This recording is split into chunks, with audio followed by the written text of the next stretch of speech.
For 200 years, Israel divided its devotion. By day, the name of God. By night, the altars of Baal burning on the hilltops. For 200 years, prophets were murdered for denouncing what took place at those sanctuaries. For 200 years, silence was interpreted as tolerance until the fire fell.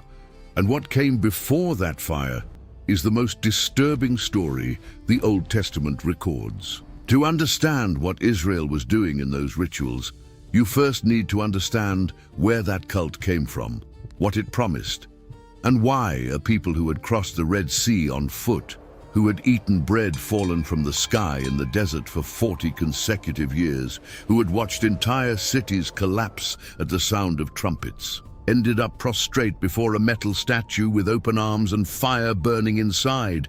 This is not a simple story of religious ignorance. It is a story about seduction, about what happens when a people grows weary of a God who demands much and bends toward a God who promises much. And the details of what took place at those altars go far beyond what most people imagine when they hear the word idolatry. The name Baal was not the name of a single god. It was a title. In Hebrew and Phoenician, the word meant lord, owner, husband. Each region of Canaan had its own local Baal, its own specific divine lord of that territory, that mountain, that valley, that water source. There was the Baal of Peor, worshipped by the Moabites and Midianites at Mount Peor. There was Baal Hermon, Baal Hazor, Baal Zephon. There was Baal Zebub, the lord of the flies, associated with the Philistine city of Ekron, the one the New Testament would later call Beelzebub. There was Baal Hammon in Carthage, a Phoenician legacy in North Africa. But among all these local lords, there was one who would become the center of the most dramatic conflict in Israel's history, the one that would end on Mount Carmel with fire descending from heaven and 450 corpses in the Kishon River. He was Baal Melkart, the Baal of Tyre, the god of storm and fertility brought by a Phoenician princess named Jezebel into the royal palace of Samaria. The excavations of the city of Ugarit in present-day Syria, begun in 1929 of the Christian era, revealed thousands of cuneiform tablets with texts dated between the 14th and 13th centuries before Christ. These texts describe the complete mythology of Baal with a level of detail that no biblical source offers, and they forever changed scholars' understanding of the religious world that surrounded Israel. According to these myths from Ugarit, Baal was the son of El, the supreme god of the Canaanite pantheon, the ancient deity who had created the world and presided over all other gods. But in practice, Baal had surpassed his father in importance and in power. It was he who controlled the rain, the thunder, the storms, the fertility of the land and of the flocks.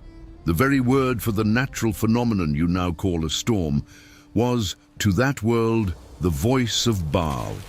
Thunder was him speaking, lightning was him acting, and rain was the most tangible sign that he had defeated his chief enemy, the god Mot, lord of death and aridity. This mythic battle between Baal and Mot was the theological nucleus of the entire Canaanite religion.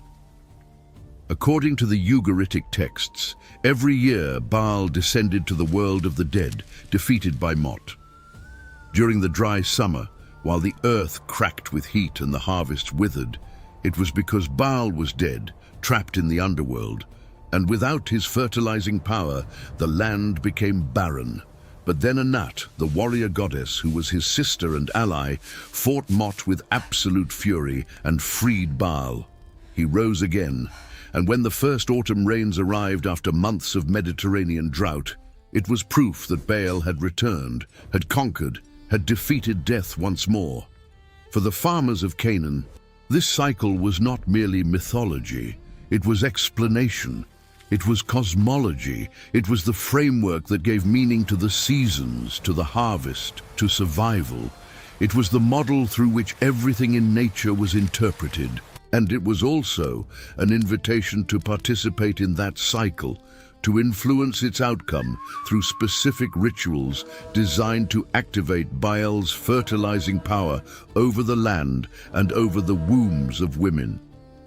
When the Israelites crossed the Jordan and entered Canaan around the year 1473 before Christ, according to traditional chronologies, they found this system entirely in place. Every Canaanite city had its sanctuary, every hill had its altar, every community had its priests, and the entire system promised something very concrete and immediate: rain when it was not raining, children when the womb was closed, harvest when the land was dry, protection when enemies drew near.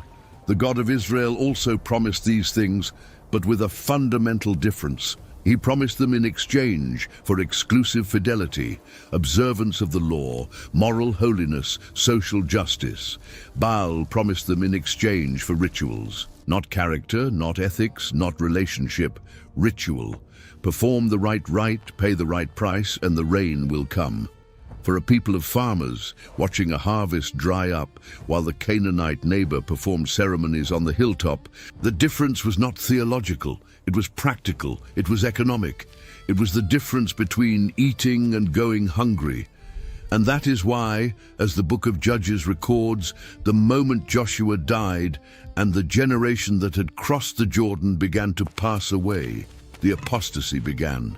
Not all at once, not as a formal decision of a nation assembled in council, but in pieces, gradually, family by family, village by village, until the cult of Baal was woven into the daily life of Israel as a normal part of any agricultural community in the region. What exactly happened at those sanctuaries, what the Israelites did when they went up to the so-called high places, is the heart of what you need to understand. These high places, in Hebrew, bamot, were structures built on geographical elevations, hills, mountains, natural terraces, any point of terrain that rose above the level of the surrounding dwellings. The choice of height was neither accidental nor aesthetic. Baal was a god of the sky, of the storm, of the clouds that carry rain. To be higher was to be closer to him. It was to shorten the physical distance between the request and the one who could fulfill it. It was to bring the sanctuary nearer to the region he inhabited, that layer of sky where thunder was formed and lightning was unleashed. Each bama had a specific set of ritual elements, recognizable and standardized throughout the region of Canaan. There was the stone altar for animal sacrifices, normally built with rough stones in the open air, uncut, unpolished, stacked so that fire could burn beneath and around them. There was the matzeva, the stone pillar erected vertically beside the altar, which modern scholars identify as a phallic symbol associated with Baal's virility and the masculine power of fertilization over the land. There was the Asherah, the carved wooden pole representing the goddess Asherah, companion of Baal, divinity of feminine fertility, mother of the gods, whose presence complemented Baal's virility with the receptivity of the feminine. And there was the incense stand, where aromatic smoke offerings rose continuously as permanent communication with the divine, day and night, like an open channel between the human and the sacred. The goddess Asherah deserves special attention because she is frequently overlooked when the cult of Baal is discussed. Yet she was inseparable from it. She was the partner, the consort, the feminine complement of the fertility system.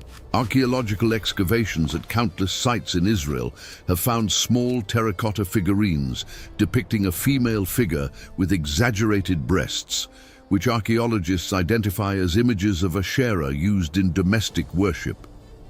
These figurines were found not only in public sanctuaries, but inside homes. They were objects of family devotion, used by women in rituals related to pregnancy, childbirth, nursing, and the survival of infants in the first year of life. Jeremiah chapter 7 verse 18 describes entire families involved in the cult. The children gather wood, the fathers kindle the fire, the women knead dough to make cakes for the Queen of Heaven. The Queen of Heaven was Asherah, and her cult was a family affair, with each member having a defined role within the ritual. Inside or near the Bamut sanctuaries, there was a category of people whom the biblical texts call Kedeshim and Kedeshot, words in the masculine and feminine. The Hebrew root of both words is Kadosh, meaning set apart, consecrated, holy. They were the sacred male and female prostitutes, those consecrated to the service of ritual fertility within the sanctuary complex. The translation seems paradoxical, prostitution and holiness in the same term, but the internal logic of the system had its own coherence. The sexual act within the context of the cult of Baal and Asherah was not profane. It was sacred imitation. It was ritual mimicry. If Baal united with Asherah to fertilize the world, and if rain and harvest were the consequence of that divine union, then the human union performed in the sacred space was a way of inducing that cosmic union, of imitating on the human plane what one wished to happen on the divine plane. It was a theology of sympathetic magic. What you do below, heaven repeats above. 1 Kings chapter 14 verses 23 and 24 records with uncomfortable precision that Judah built for itself high places and pillars and sacred poles on every high hill and under every green tree. And there were also male cult prostitutes in the land. The expression "on every high hill and under every green tree" was not a figure of speech. It was a geographical description. Ritual prostitution was on the high places of the hills and in the shade of the sacred groves, two separate and complementary types of space in the Canaanite cult system. No corner of the landscape was free. The prophet Hosea, who operated in the northern kingdom during the 8th century before Christ, provides the most detailed account of the link between the cult of Baal and ritual prostitution. In chapter 4 of his book, he accuses Israel without any ambiguity. My people consult their piece of wood, and their staff gives them answers. For the spirit of prostitution has led them astray. They have abandoned their God to prostitute themselves. Daughters committed prostitution, and daughters-in-law committed adultery. And Hosea adds that he would not punish the daughters for prostituting themselves because the very men who brought them to those rituals were equally guilty. The entire nation participated. What Hosea describes is not a minority practice, not the deviation of a few marginal individuals on the fringes of society. It is national popular worship, practiced in broad daylight on the same high places any Israelite could freely climb. But ritual prostitution, as disturbing as it is, was not the darkest element of this system. There was another, documented both by the Bible and by modern archaeology, that represents the point where the cult of Baal touched horror in its most absolute form. It was the sacrifice of children. The book of Jeremiah, in chapter 7, verse 31, records that the people of Judah built the high places of Topheth in the valley of Ben Hinnom to burn their sons and daughters in the fire, something God had not commanded, nor had it even entered his mind. The valley of Ben Hinnom, south of Jerusalem, would become so associated with the horror of those rituals that its name in Aramaic, Gehenna, would become the word the New Testament used to describe the place of eternal torment.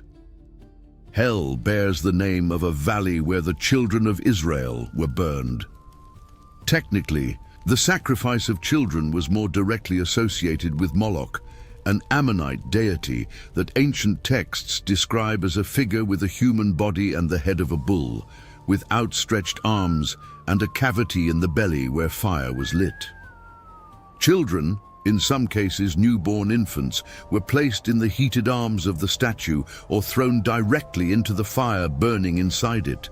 The practice was described by the prophets as passing children through the fire, an expression that appears repeatedly in 2 Kings and in Jeremiah. Moloch was affiliated with Baal, and in periods of greatest syncretism, the two cults blended so thoroughly that the dividing line between them grew thin to the point of vanishing completely. Archaeologists working in Carthage, the Phoenician city in North Africa, founded by colonists from Tyre and Sidon, and therefore a direct heir of the same religious culture that Jezebel had brought to Samaria, found the so-called Carthaginian Tophets. These are ritual cemeteries filled with funerary urns containing the charred bones of children, sometimes alongside animal bones. Dated between the 8th and 2nd centuries before Christ, the inscriptions on the urns frequently mention sacrifices made in fulfillment of vows. When the child died, the inscription recorded that the father had promised something to Baal-Hamon and had paid what was promised. The physical evidence found in the archaeology of Carthage confirms what the biblical texts denounced for Canaan and for Israel. This was not legend.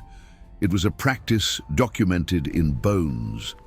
In the Israelite context, the practice appears connected not only to Moloch, but to the general syncretism of Canaanite worship in its moments of deepest crisis. According to 2 Chronicles, chapter 28, verses 2 and 3, King Ahaz of Judah walked in the ways of the kings of Israel and also made cast images for the Baals, and burned incense in the valley of Ben-Hinnom, and burned his children in the fire, according to the abominations of the nations. And King Manasseh, son of the righteous Hezekiah, and one of the longest reigns in the history of Judah, 55 years on the throne, is described in 2 Kings as the most wicked king in all of Judah's history. He did the same, adding to the horror of burning his own son the act of placing a carved image of Asherah inside the very temple of God in Jerusalem, in the building that Solomon had constructed according to divine instructions, in the place that represented the presence of God in the world. To grasp the scale of what was happening, it is necessary to contextualize what the presence of the Baal cult in Israel meant in practical and political terms. This was not a nation practicing those rituals in secret, with shame, knowing it was wrong and trying to hide it. There were periods when the cult of Baal was the official state religion. There was a temple dedicated to Baal built in Samaria, the capital of the northern kingdom, built by the king himself. There were priests and prophets of Baal funded with royal treasury resources. Jezebel, the queen of Israel, maintained 450 prophets of Baal and 400 more prophets of Asherah directly from the palace table, as 1 Kings chapter 18 verse 19 records.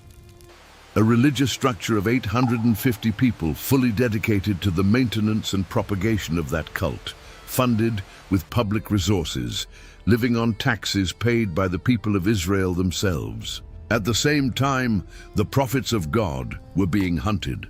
Jezebel had launched a systematic persecution to eliminate any voice that opposed Baal. 1 Kings, chapter 18, verses 3 and 4, records that the prophet Obadiah had hidden 100 prophets of the Lord in 2 caves, 50 in each, sustaining them with bread and water in secret, risking his own life to do so. While 850 priests of Baal dined at the palace at public expense, the servants of God were hiding in caves to survive. The proportions speak for themselves. The official cult had infrastructure, funding, royal protection. Fidelity to God had become an act of clandestine resistance. What exactly did those priests and prophets of Baal do in their rituals? The most vivid answer lies in the scene on Mount Carmel in 1 Kings chapter 18. Elijah challenges the 450 prophets of Baal to a public confrontation. Each side would prepare an altar with a slaughtered bull cut in pieces. They would not light the fire with their own hands. They would call upon their God, and the God who answered with fire would be recognized as the only true God. The prophets of Baal begin early in the morning. They call on the name of Baal from morning until noon, dancing around the altar they had prepared. The original Hebrew text uses a specific word to describe this dance, pisahim, which carries the idea of moving in irregular leaps, of limping in rhythm, an ecstatic dance of a frenetic nature. Not a celebratory dance, not a contemplative dance, but a dance of desperate invocation. The entire body in motion like a human antenna, trying to pick up the response of a deity who remained silent. At noon, when hours of clamor had produced no response, Elijah mocked them. Cry aloud, for he is a god. Perhaps he is meditating, or he is busy, or he is on a journey, or perhaps he is sleeping and must be awakened. The irony was both theological and brutal. And then, spurred by the challenge, the prophets of Baal intensified the ritual to its most extreme level. They cried aloud and cut themselves with swords and lances, as was their custom, until the blood gushed out over them. The phrase, "as was their custom," is devastating. This was not an act of improvised desperation, it was protocol. It was the next stage of the ritual when the earlier stages had failed to work. The intentional self-mutilation was not uncontrolled hysteria. It was the deepest layer of the sacrificial system, the offering of the priest's own blood as an irrefutable argument, as a debt the god would be obliged to honor. In the ecstatic religions of the ancient Near East, this type of behavior was frequently documented across different cultures.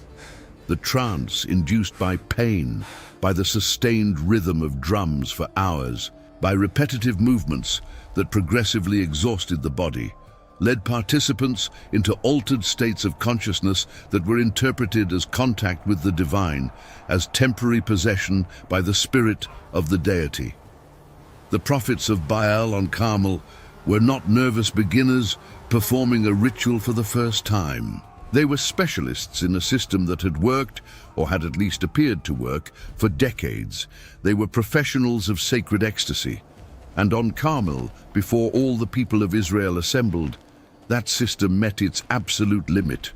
The frenzy lasted until the time of the evening sacrifice. The Bible records that there was no voice, no one who answered, no one who paid attention.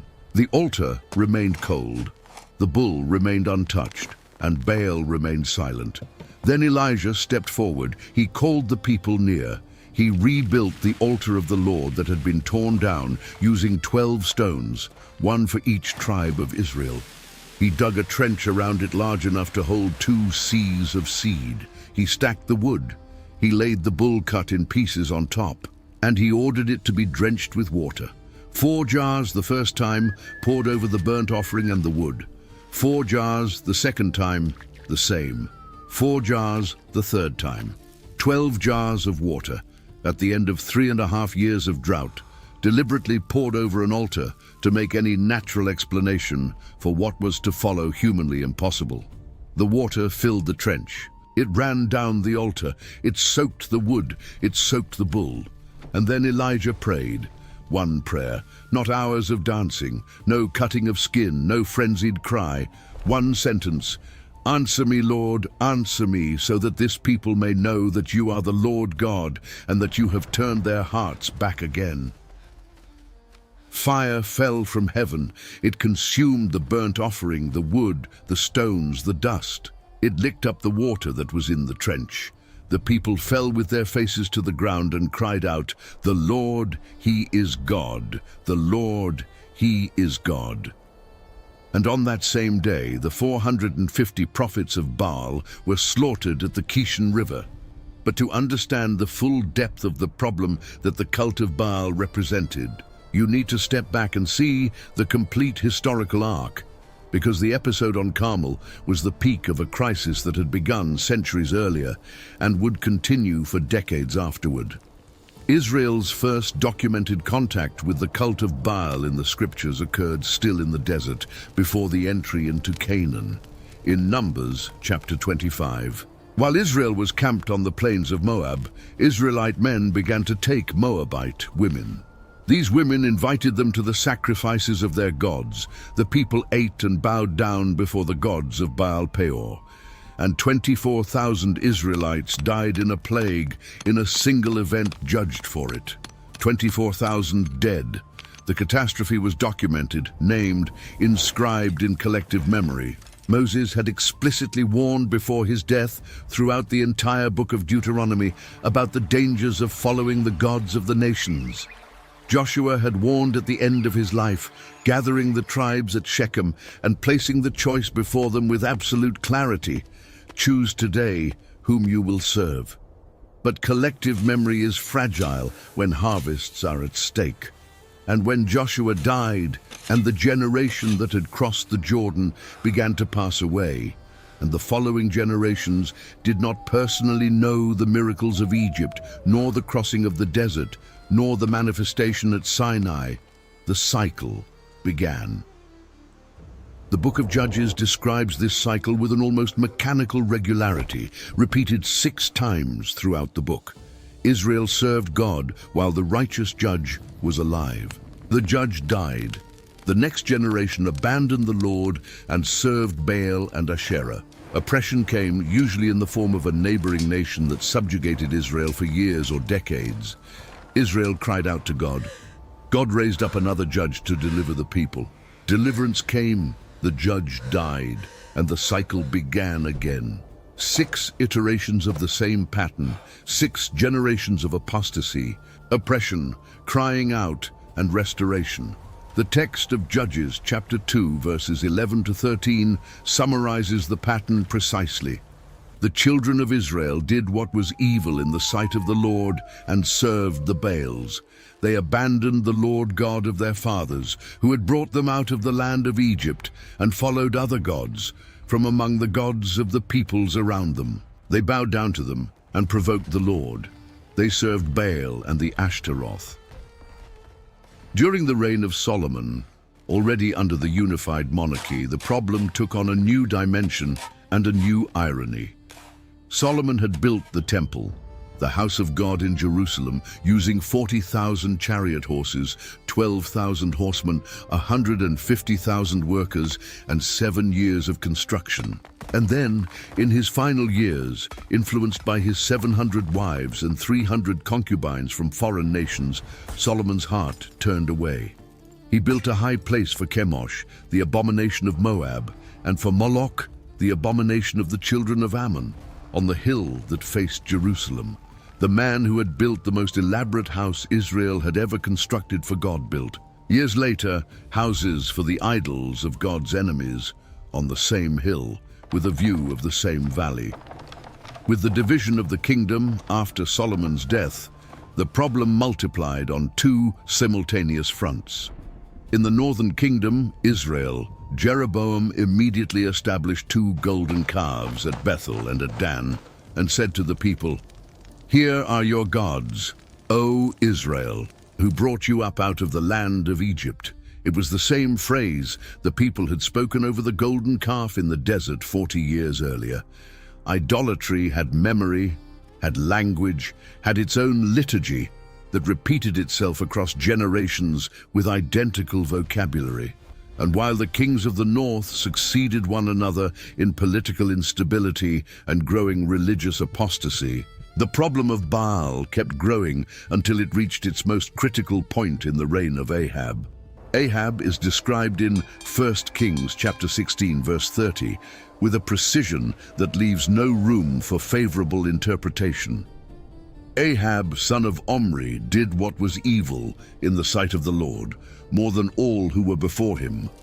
He was the worst of all the bad kings Israel had produced up to that point in history, and the primary instrument of his apostasy had a name, an origin, and a clear agenda.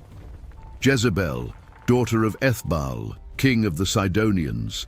Sidon was Phoenicia, and Ethbaal was not merely king of Tyre, he was also priest of Baal Melkart, the city's god. Jezebel had grown up within the priestly system of Baal as the daughter of the high priest and king simultaneously. She was not a casual believer or a politician using religion as a tool. She was a fervent devotee of a sophisticated and powerful religious tradition. When she arrived in Samaria as Queen of Israel, she did not come only with her personal belongings. She came with her religion, with her 450 priests, with her resources, and with the absolute determination to make Baal the official god of Israel. Ahab built her a temple of Baal in Samaria. He made a sacred pole for Asherah, and according to 1 Kings chapter 16 verse 33, he did more to provoke the anger of the Lord God of Israel than all the kings of Israel who had come before him. The temple of Baal in Samaria was not a small family shrine hidden on a hillside. It was a significant architectural structure, large enough to hold regular assemblies of priests and to conduct public state ceremonies. It was the administrative center of the official Baal cult in the kingdom, and what happened inside and around that temple reflected the complete tradition of Phoenician fertility worship in all its extent. There were the regular animal sacrifices, oxen, rams, doves, burned on the altar while the smoke rose as communication with the divine. There were the first fruits offerings, the first fruits of every harvest brought before any human consumption, in the logic that Baal must first receive what he had fertilized. There were the seasonal ceremonies tied to the agricultural cycle, the celebration of the autumn rain as Baal's resurrection after months of dry summer, the lamentations of summer as collective mourning for the temporarily dead god. And there were the consecrated ones, the Kadeshim and Kedeshot, serving in the temple complex in fertility rituals that mingled the sacred and the sexual in ways every prophet of Israel had denounced as an abomination. The prophet Amos, a contemporary of Hosea and active in the northern kingdom during the 8th century, adds an economic detail that reveals the systemic dimension of the problem. He denounces men who lie down with the same consecrated woman and go into the house of their god and drink wine taken in fines even before the altar of the Lord. Ritual prostitution was integrated into the economic structure of the temple, and the wine offered at sacred banquets was paid for with resources confiscated from the poor through unjust fines. Economic inhumanity and ritual immorality were two sides of the same coin. The prophet Isaiah, in the southern kingdom, described with revulsion how the people burned incense to polished stones under every smooth rock and under every green tree, and sacrificed children in the streams and in the clefts of the rocks. The prophet Ezekiel, already in the context of exile, described in shocking detail the rituals he had witnessed before the deportation, including women sitting at the north gate of the temple in Jerusalem, weeping for Tammuz, the Babylonian god of death and resurrection, the Mesopotamian equivalent of Baal, in the very heart of Israel's most sacred space. The question that persists when you examine this history is simple. Why did it last so long? Why did a people that had received the Torah, that had the Psalms, that heard the prophets, that knew the story of the Exodus, keep returning to Baal generation after generation, cycle after cycle, reform after reform? The answer is multi-layered, and none of the layers can be ignored without impoverishing the analysis. The first layer was the pressure of immediate results. Baal was a climatic and agricultural god. When it rained, it was because Baal had responded. When it did not rain, it was because someone had failed in the ritual at some detail. The system offered a logic of cause and effect that seemed verifiable, even though the correlation was always retroactive. The second layer was social pressure. The surrounding peoples worshipped Baal. The Canaanite neighbors who remained scattered throughout the land worshipped Baal. The nations with which Israel traded worshipped Baal. Not participating in the local rituals meant being a stranger in one's own land, excluded from the networks of communal solidarity that revolved around the sanctuaries. The merchants who sealed agreements at the festivals of Baal, the farmers who shared resources on local holy days, the families who allied themselves through communal rituals at the high places, all of this created a pressure of belonging that was far more immediate than the abstract memory of a god who had acted generations ago. The third layer was the seduction of the concrete and the controllable. Baal had statues you could see, touch, decorate, carry. He had rituals you could perform, defined steps, measurable actions, expected results. The God of Israel forbade images, forbade visible representations, dwelt in cloud and fire and voice, radically invisible, radically transcendent, radically incomparable to anything in heaven or on earth. For a human mind that seeks the tangible, the visible, the manipulable, that difference was not merely theological, it was psychological. It was the difference between praying in the dark to a presence that cannot be seen and lighting incense before a statue that responds to the touch. And there was still the fourth layer, the subtlest, and the one the prophets denounced with greatest intensity, which was syncretism. The majority of Israelites who climbed to the high places had not formally abandoned the God of Israel. They continued using God's name in oaths, continued acknowledging the temple in Jerusalem, continued participating in the feasts prescribed by the Torah. What they had done was add. They added Baal for agricultural matters. They added Asherah for family fertility. They added the sexual rituals at the local sanctuaries to ensure the harvest. It was a religion of complete coverage, like a diversified portfolio of divine guarantees. And it was precisely that logic that Elijah confronted on Mount Carmel with the most direct phrase any prophet of Israel had ever spoken. How long will you waver between two opinions? After the purge on Carmel, the cult of Baal did not immediately disappear. Jezebel remained alive and remained queen, swearing vengeance against Elijah. And when the prophet fled into the desert in emotional and physical collapse, it was God who found him in a cave on Mount Horeb. Not in the mighty wind that split the mountains, not in the earthquake, not in the fire, but in a still small voice. And in that voice, information the defeated prophet did not know. There were still 7,000 in Israel who had not bowed their knees before Baal and whose mouths had not kissed him. 7,000, in a nation that had surrendered its official worship, that had the temple of Baal in its capital, that sustained 850 idolatrous priests with public taxes. There were still 7,000 who resisted in silence, unknown to anyone, unnamed in any prophetic record, uncounted in any census. The definitive purge of the Baal cult in the northern kingdom would come decades later with King Jehu. Anointed prophetically to destroy the house of Ahab, Jehu killed Joram, son of Ahab, with an arrow that pierced his heart. He killed Ahaziah, king of Judah, who was there on a visit, and then he went to Jezreel, where Jezebel was. Jezebel, informed that Jehu was coming, painted her eyes and adorned her hair and looked out the window.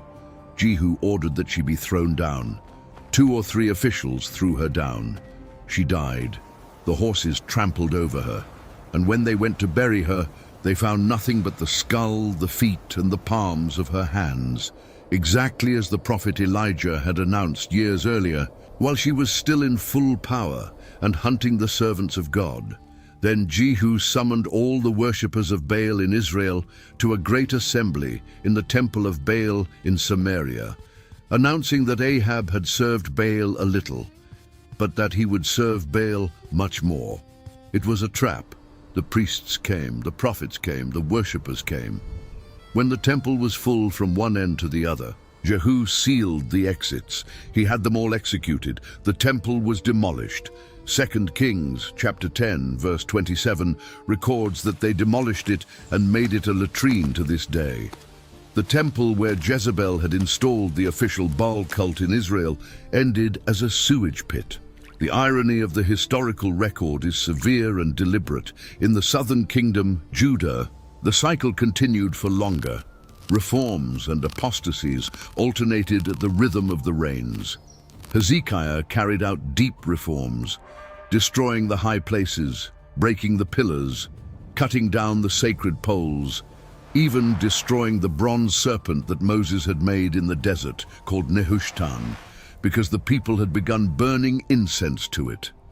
Josiah, decades later, carried out the most radical reform in all of Judah's history, breaking all the altars of Baal throughout the territory, defiling the Topheth in the valley of Ben Hinnom so that no more children would be passed through fire, demolishing the quarters of the consecrated ones that stood inside the very house of the temple, where women wove garments for Asherah.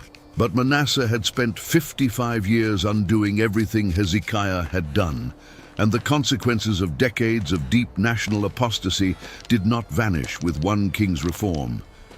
In 586 before Christ, Nebuchadnezzar invaded Jerusalem for the last time. The temple was burned, the city walls were demolished, the majority of the population was deported to Babylon. And according to 2 Kings, chapter 17, the explanation the biblical text offers for the end of the northern kingdom decades earlier, and which applied equally to the south, was precise and direct.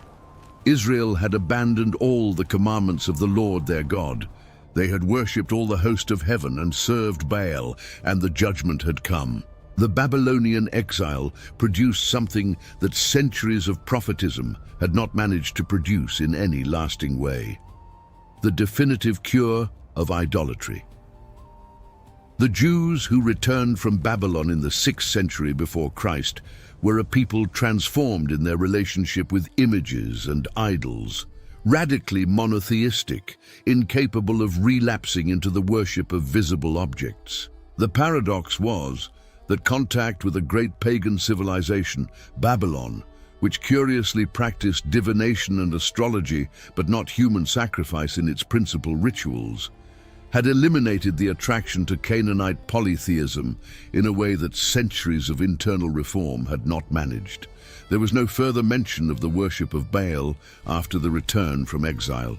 The cult that had endured for 900 years simply disappeared.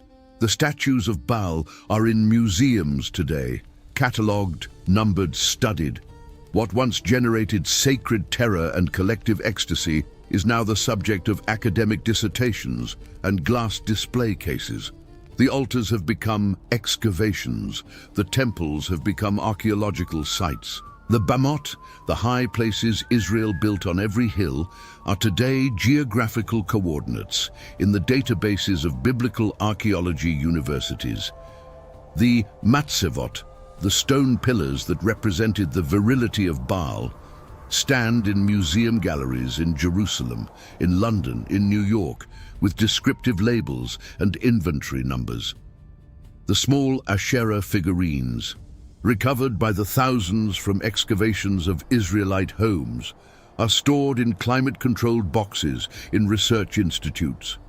The Carthaginian urns with the charred bones of children sit behind tempered glass with discreet lighting. But the texts that denounce those rituals are still read by billions of people.